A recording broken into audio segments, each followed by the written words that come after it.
BFM Business présente la grande interview, Edwige Chevrillon. Bonsoir à tous, bienvenue dans la grande interview. Ils sortent tout juste, ils sont arrivés en courant du salon de l'agriculture. Deux invités ce soir, Nicolas Chaban, le patron, vous le connaissez évidemment, c'est qui le patron de C'est qui le patron. Bonsoir Nicolas. Bonsoir. Merci d'être là. Et vous êtes venu avec Sébastien Grezeau, qui est producteur de lait justement dans la Bresse, justement on en discutait là en off, près de Bourg-en-Bresse. Bonsoir Sébastien. Bonsoir. Merci d'être venu là. Je crois que c'est la première fois que vous venez à Paris. La première fois. C'est vrai? Bon. Donc c'est vraiment vrai. Mais en revanche, on vous a vu dans un super reportage qui a été fait par mes confrères de TF1. On vous voit tous les deux en train de promouvoir justement l'initiative de C'est qui le patron que nous sur BFM Business on connaît bien. Il y a une chose qui me frappe, Nicolas Chaban, c'est qu'on s'en souvient, l'année dernière, c'était quand même très très chaud pour Emmanuel Macron. C'était un climat complètement différent. On a l'impression que c'est un climat apaisé, mais est-ce que la colère a cédé la place à la résignation chez les agriculteurs et producteurs de lait? Je vous pose d'abord la question et après je poserai évidemment la question à Sébastien. Non, il n'y a pas de résignation parce que c'est la fin, la résignation. Le dépit, c'est avant la résignation. Peut-être qu'on est un peu dans ça. Mais est-ce que la colère est là? Ouais, la colère, elle est là. En fait, au-delà de la colère, il y a un mot plus triste encore, c'est l'injustice, quoi. C'est-à-dire qu'un an après, il y a eu un texte récent là, qui ne parle pas de la rémunération des producteurs. C'est-à-dire qu'on ne va pas résoudre un problème de survie des producteurs si à un moment donné, ils ne gagnent pas leur vie. Et je crois que cette année, c'est... Ouais, non, je dirais que le côté politique, il y a important, une notion d'urgence, il y en a plein, la sécurité, l'environnement, ça c'est vrai qu'on est dans un moment d'ailleurs un peu anxiogène, mais je vous mets au défi de trouver plus important et prioritaire que le fait de nous nourrir tous les jours. C'est-à-dire que là, on est en train de pas se rendre compte que si les producteurs n'ont pas de quoi survivre, ils vont continuer de s'arrêter dans les proportions qu'on connaît, 100 000 de moins en 10 ans, il en reste 390 000, 100 000 fermes de moins, et là, la moitié part à la retraite. C'est-à-dire qui va nous nourrir? Quel enfant va reprendre la ferme de son père ou de sa mère? Donc c'est maintenant que ça se joue. Et on a redit d'ailleurs au président de la République, si ce problème-là s'aggrave, tous les problèmes seront plus graves. Et il vous a répondu quoi? Parce qu'il est venu justement, il a discuté, il est resté. Aujourd'hui, c'est François Bayrou qui est venu, qui lui est Premier ministre, bien sûr. Donc c'est lui aussi qui tient peut-être un peu plus les rênes là. Puis il y a eu cette loi d'orientation agricole qui a été votée juste avant. Et lui, il est fils de paysan, il est paysan. Est-ce qu'il vous a parlé? C'est toujours les mêmes discussions. On ne peut pas les trouver stériles. C'est une volonté d'ailleurs du président qui a appelé par ses conseillers en disant il faut qu'on parle de tout ça. Donc c'était plutôt bien, une caisse de résonance à l'histoire. Mais il manque l'action. Il va falloir qu'on passe dans une ère où, après des milliers d'heures de discussion, vous vous rendez compte qu'on a un monde politique qui se parle, qui se donne des arguments et des contre-arguments. Mais quelle action? Oui, quelle action? On va revenir là-dessus. Mais Sébastien Grezeau, je rappelle, donc producteur de lait dans l'Ain. Vos parents, c'était familial? C'est une transmission familiale? Une petite ferme familiale où j'ai créé j'ai créé ma ferme en fait. D'accord, vous n'avez pas hérité de vos parents? C'était vraiment un tout petit domaine. Et vous faites quoi? Vous avez combien de vaches? Au jour d'aujourd'hui, à l'heure actuelle, j'ai 70 vaches laitières et une quarantaine de chèvres avec la vente directe. Et sans cette démarche, en 2016, c'était la descente aux enfers. Notre lait ne nous était plus payé. On était payé 220 € la tonne, alors qu'il y a 9 ans de là, il fallait être à 320 pour gagner notre vie. On mangeait des sous tous les jours. C'était très dur, on était après... Vous faisiez quoi avant 2000, avant de créer votre entreprise? Je me suis installé tout de suite après l'école. D'accord, ok, directement. Il disait, Sébastien, je parle aussi sous ton contrôle, mais c'est plus qu'une passion, c'est une vie, c'est imprimé. Quand il a fallu... On vit pour notre métier, et à un moment donné, quand ça allait mal, en 2016, ça allait plus, mon père voulait qu'on se sépare des vaches. J'ai pas voulu, je dis, si on se sépare des vaches, faut... Et au-delà de l'initiative, évidemment, on va revenir là-dessus, mais juste parce que nous, on attend les ministres, les machins, etc. Vous voyez, on est un peu dans notre bulle parisienne, donc c'est pour ça que c'est intéressant. Est-ce que vous avez le sentiment quand même que, à l'occasion de ce salon de l'agriculture, il y a quand même, vous vous sentez un peu plus épaulé, vous vous sentez un peu plus écouté, un peu plus reconnu Ou pas? Avec notre démarche, oui, j'ai eu beaucoup suite au reportage de... Oui, de TF1, là, maintenant vous êtes devenu star, mais bon... Oui. Suite au reportage, puis même BFM, en général, business, je vous raconte pas. Les gens sont très à l'écoute. Oui, mais votre détresse qu'on sent, qu'on perçoit dans votre voix... La détresse, on l'a eue il y a 9 ans de là. Oui. Bon, on va dire que nous, on a sorti la tête de l'eau, on est plus serein au jour d'aujourd'hui, mais il faudrait que tous les paysans en général, toute la profession, que ce soit des laitiers, des céréales, la viande, toutes les activités, on vive tous décemment de notre métier. Ça, c'est ce que fait Nicolas.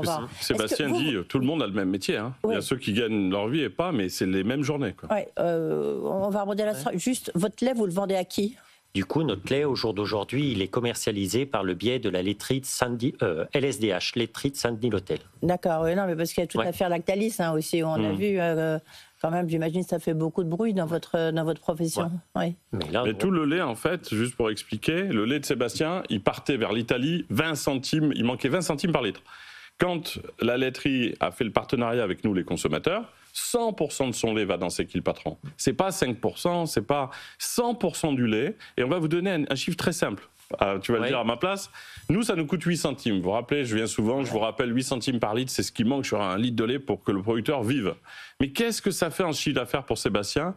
Combien tu as de litres annuels 460 000 litres de droits à produire. Si on arrondit à 500, ça fait 5 fois 8, 40, ça fait 40 000 euros. 40 000 euros. Nous, les 8 centimes, on rajoute, ça fait 4 euros par an, ça fait 40 000 euros, et ça change la vie de Sébastien et de tous les producteurs. C'est ça qu'il faut, il faut se rendre compte que c'est accessible. Il faut responsabiliser un peu le consommateur. Hein. C'est là où souvent on voit que nous, on peut... Après, il y a la question du pouvoir d'achat, hein, parce que votre lait, vous le vendez à 1,47, vous prenez une marque MDD, c'est 1,06 €. Donc il y a quand même... 1,27, pardon, oui. Donc, vous me permettez de dire un truc là-dessus, c'est que... Les marques de distributeurs, hein, les MDD, je dis pour ceux qui n'ont pas...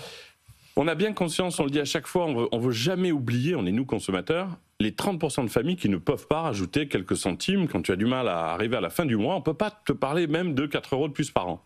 Mais on a oublié de nous parler, nous tous, des 70% de gens qui peuvent mettre 4 euros de plus par an. Ces 4 euros-là, ils vont sauver les producteurs. Il faut qu'on arrête de regarder uniquement du côté du prix le plus bas.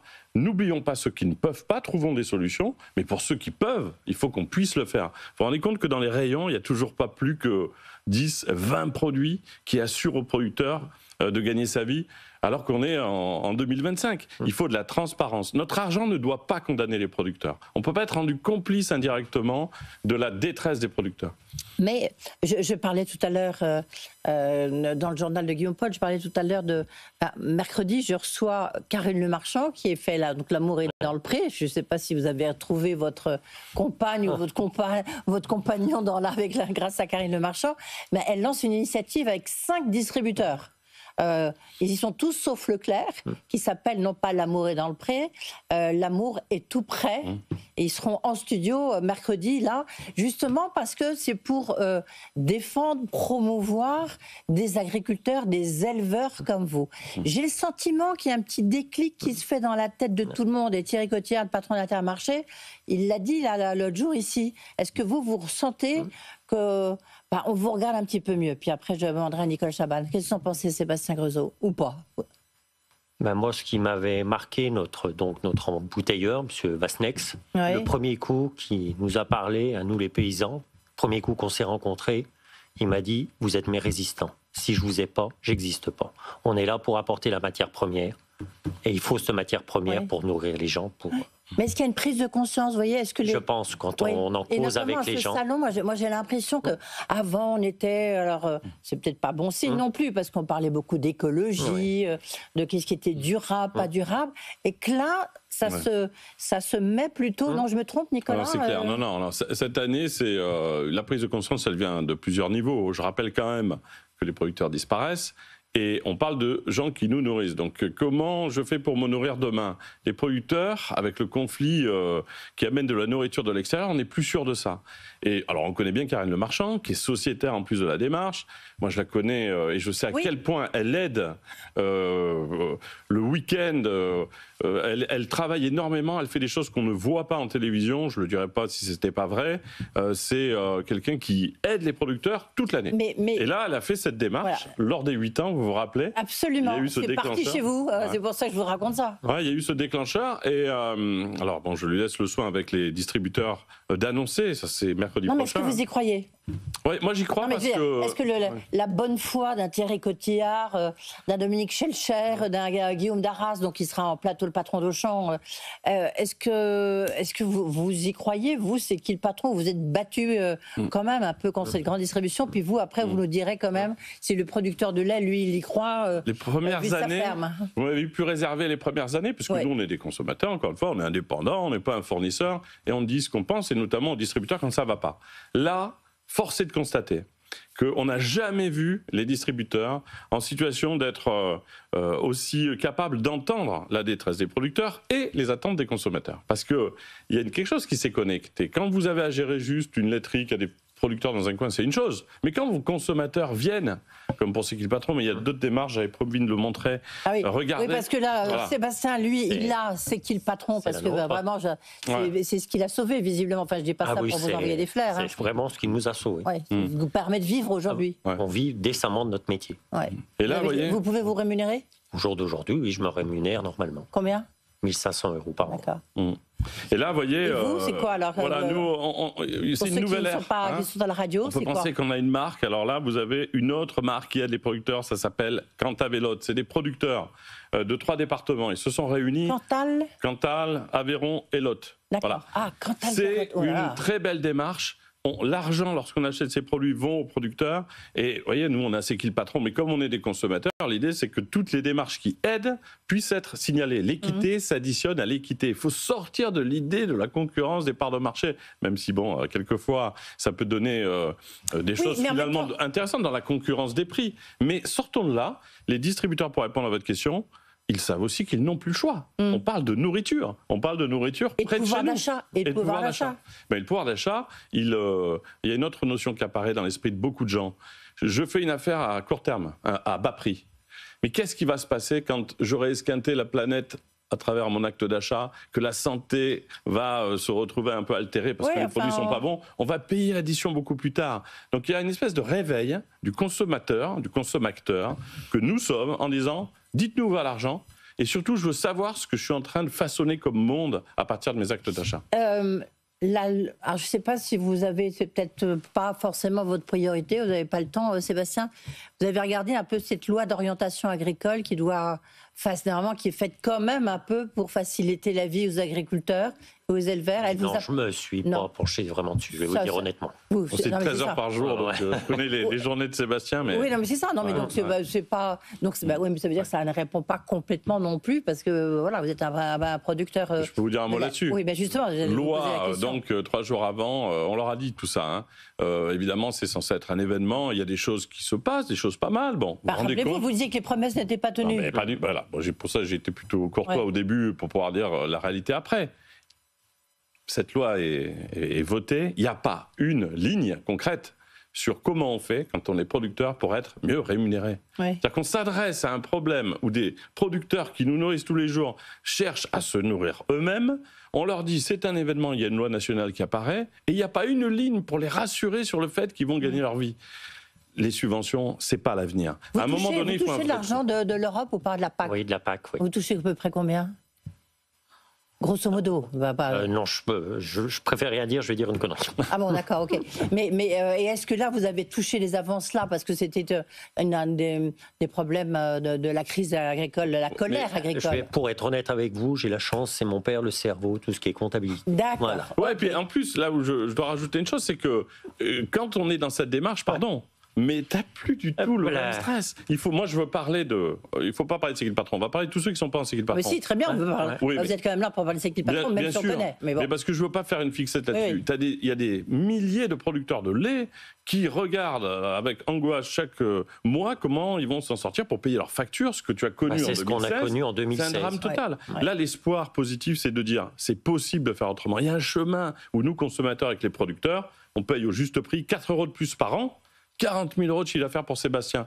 Ce rendez-vous, il est touchant pour nous parce que c'est pas nous qui vous le disons, c'est clairement les producteurs. Faisons ça pour tous les producteurs. Alors, mais cette loi agricole, donc pour vous, elle est insuffisante. Allez, tout le monde le sait. Hein.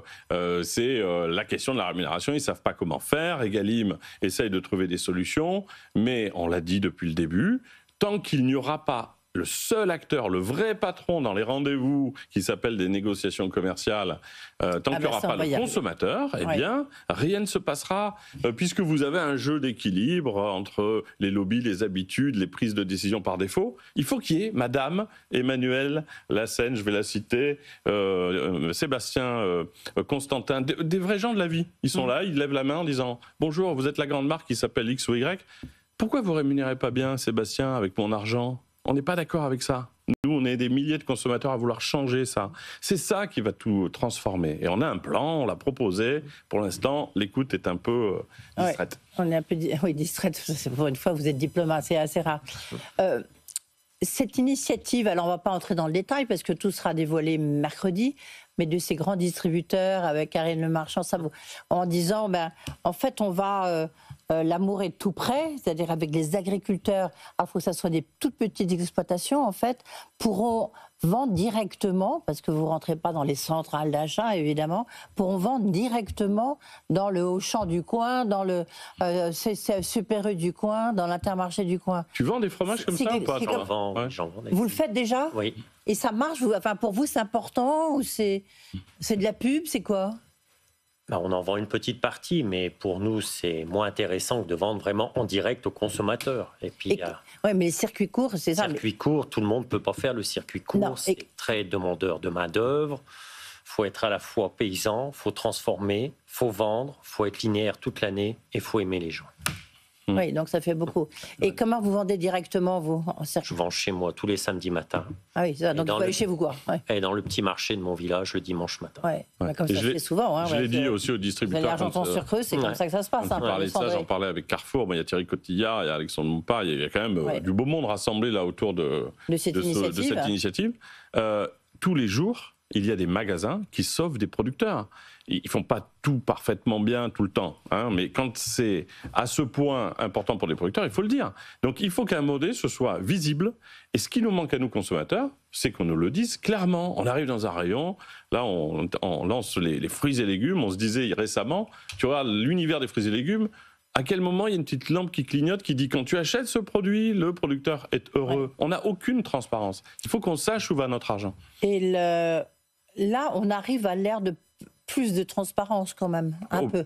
Obligatoire, elle va être forcée, les consommateurs vont rien lâcher, parce que, je répète que l'ensemble de ce monde économique ne dépend que d'une chose, et ça c'est un message d'espoir pour nous consommateurs, ça ne dépend que de l'argent qu'on amène vers une marque, un produit. Bon, si à un moment donné on se coordonne un peu, qu'on amène notre argent, ça coûtera le même prix, hein, peut-être moins à la fin, à des endroits qui ont des répercussions positives sur l'environnement, les producteurs, la qualité de vie, on va faire bouger ce gros paquebot là qui part un peu. Là, on était avec le lait de Sébastien qui tient votre brique bleue qu'on connaît tous dans les supermarchés ou les intermarchés ou autres.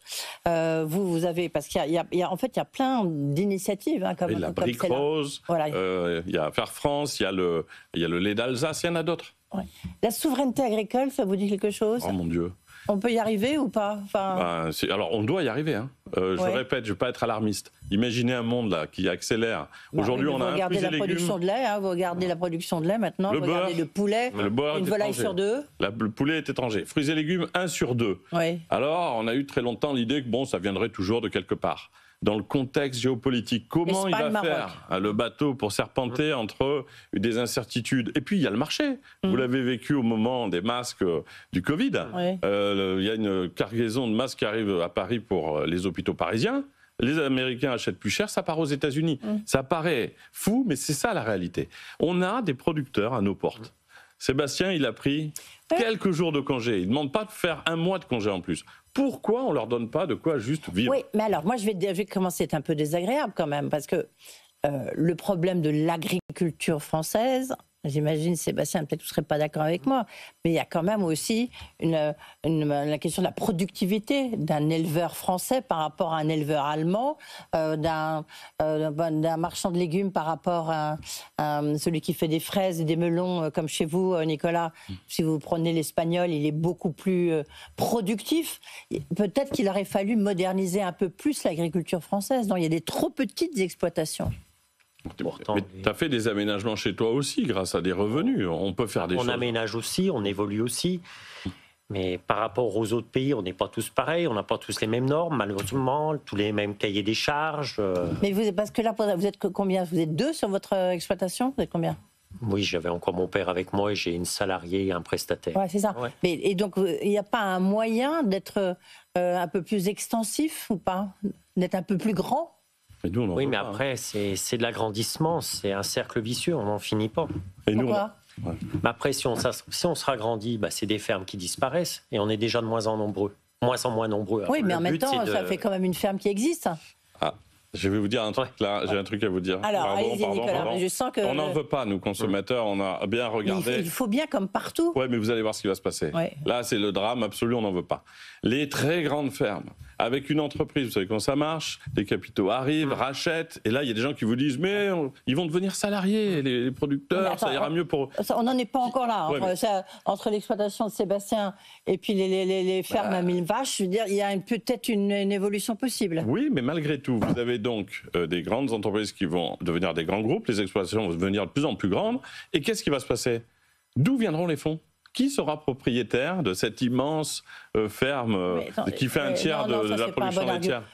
C'est un argument, mais c'est pas l'argument unique, Nicolas Chabat. Il est retenu même par ceux qui sont contradicteurs. Le jour, je vous le fais très simple, où tu as un très grand groupe. Vous prenez l'industrie des volailles, la volaille, les poulets. Qu'est-ce qui s'est passé en fait? C'est que justement, il n'y a pas eu une dimension industrielle qui a été donnée. Du coup, qu'est-ce qui s'est passé? Chez nous, on a fermé. Puis maintenant, alors qu'on était premier exportateur de poulet, maintenant ce sont les Allemands. Alors revenons à... Ok, bon, ça c'est sur le principe, je suis d'accord. Mais je ne reste pas d'accord sur le fait que si demain il y a des capitaux allemands, anglais qui détiennent des fermes françaises, un jour la nourriture elle pourra aller là-bas s'il y en a besoin, plus qu'en France. Mais au-delà de ça, vous avez donc des poulets qui sont faits ailleurs parce que c'est moins cher. On a publié récemment la différence mensuelle. Vous connaissez le lait, les 4 €. On a fait le même exercice sur les fruits et légumes. On est à 60 centimes par an, des calculs que vous pouvez retrouver. Les pommes françaises, on peut se dire, il y a des pommes ailleurs qui sont faites moins chères. Il manque 20 centimes sur 1 kilo de pommes pour un producteur. On en consomme 12 à 13 kilos par an. Ça fait 2,60 €. Il faut qu'on se... Oui, mais vous prenez l'exemple qui circule sur les tomates cerises. Les tomates cerises que vous trouvez, elles viennent du Maroc, parce que celles qui viennent de France, elles sont beaucoup plus chères. Mais est-ce que vous vous rendez compte que nos téléphones dans nos poches valent 800 ou 1000 €? On est en train de parler d'un déclic psychologique. Quand vous avez des tomates à 99 centimes, que vous avez l'impression de faire une affaire, on ne mange pas 100 kilos de tomates par an. Donc, ramenons la nourriture à son réel prix. Si on n'a pas ce petit déclic, on va se retrouver avec de la nourriture qui va venir de l'extérieur. Et le jour où elle n'arrivera plus chez nous, je vous assure, on n'est pas alarmiste, on va manquer de nourriture. Et les problèmes, tous les autres problèmes deviendront bien plus grands si celui-là n'est pas sécurisé. Vous voulez ajouter quelque chose, Sébastien ? Difficile de parler à Nicolas Chabat, mais comment vous percevez? Si vous n'êtes pas d'accord, si vous estimez que non, c'est intéressant quand vous dites nous on veut pas grandir. Non, faut que nos fermes elles restent à taille humaine et qu'on soit rémunéré à notre juste valeur, que les prix soient en face. Oui, mais l'humain c'est pas forcément 2, on peut être 4, on peut être 10, on peut être 20, ça reste humain quand même. Oui, mais après c'est des gros mariages, c'est autre chose, c'est une autre façon de travailler, ça fait des grosses entités. Après, quand il y en a un qui part, ça fait beaucoup de capitaux, par exemple, pour un jeune qui veut venir reprendre des parts. Oui, ça devient des emprunts. C'est un cercle vicieux, après. Ouais, vraiment, on ne veut pas... On a la chance d'avoir le plus beau pays du monde, les terroirs les plus grands en France. Franchement, c'est pas une vision bucolique et déconsidérant la dimension économique, même si vous êtes spécialiste de l'économie. Nous, consommateurs... Non, c'est juste qu'on constate vous-même. Mais c'est vraiment... le constat, il est là, si vous voulez. C'est que sinon, non, mais vraiment, ça va continuer. Il y a une chose à faire, je le répète. Un grand syndicat a calculé une année de juste rémunération pour les producteurs. Vous savez qu'on arrive à moins par famille moins de 100 € par an. Ouais. Voilà, quand on a des téléphones à 600 €, ce qu'il faut qu'on accepte de rajouter pour que ce soit payé au juste prix. Sébastien et tous les producteurs ne demandent pas 3 semaines de vacances en plus. Ils demandent à pouvoir nourrir leur famille. Non mais ça change tout, votre témoignage, c'est sûr que ça change tout. Ça nous a changé la vie. Oui, ça nous a changé et ça nous a sauvé la vie. Oui. Et ça, vous le faites maintenant, vous avez 39 produits. Est-ce que c'est aussi efficace dans les autres produits Non, il y a des produits où ça ne marche pas aussi bien, donc on apprend. Parce que vous avez lancé la fraise, vous étiez venu ici. Il y avait les, comment ça s'appelait, les légumes moches, là Ouais, alors ça marche toujours, les gueules cassées, mais par exemple, les steaks hachés n'ont pas fonctionné. Mais entre les spécialistes nous disent... Les œufs, le beurre. Alors les œufs, c'est des records de vente. Ouais. Les beurres sont les 2 beurres bio les plus vendus de France. Il y a un yaourt complètement méconnu, je ne sais pas si vous le connaissez, qui s'appelle C'est qui le patron. Il est passé devant les ventes d'une grande marque, on ne citera pas, parce que le bouche à oreille, les visites des sociétaires et des consommateurs chez les producteurs, quand tu as ce yaourt là dans mes mains, tu gagnes ta vie avec le lait? Oui, toute ma vie a changé. Il faut, je finirai là-dessus, je vois le temps qui passe, que les producteurs et les consommateurs se parlent. On va se mettre d'accord. C'est notre argent qui est organisé pour nous par d'autres. Faisons en sorte de relever la tête de façon bienveillante et de rappeler que c'est nous, les consommateurs, qui amenons l'argent dans les magasins et vers les grandes marques. C'est nous qui avons cette responsabilité-là de sauver des exploitants comme Sébastien. Comme tous et comme tous les collègues. Parce qu'on a un très beau métier, mais... faut en vouloir, mais il faut que les prix soient là pour qu'on en vive. Il faut en vivre, c'est justement le juste prix. Merci Sébastien Gruzeau d'avoir été jusque dans les studios de BFM Business. Merci Nicolas Chaval, c'est qui le patron. Bon salon de l'agriculture, parce que ça continue. Vous avez été voir Houppette ? Oui. Elle est près de chez nous. Le stand de C'est qui le patron est juste à côté pour ceux qui veulent venir. Voilà. On ira vous voir. Et puis donc, rendez-vous aussi mercredi avec Karine Le Marchand et donc Guillaume Darras, le patron d'Auchan. Lui, je crois que c'est la première fois qu'il parle aussi. C'est comme vous, Sébastien. Bonne soirée. Tout de suite, vous retrouvez Guillaume Paul. La grande interview sur BFM Business.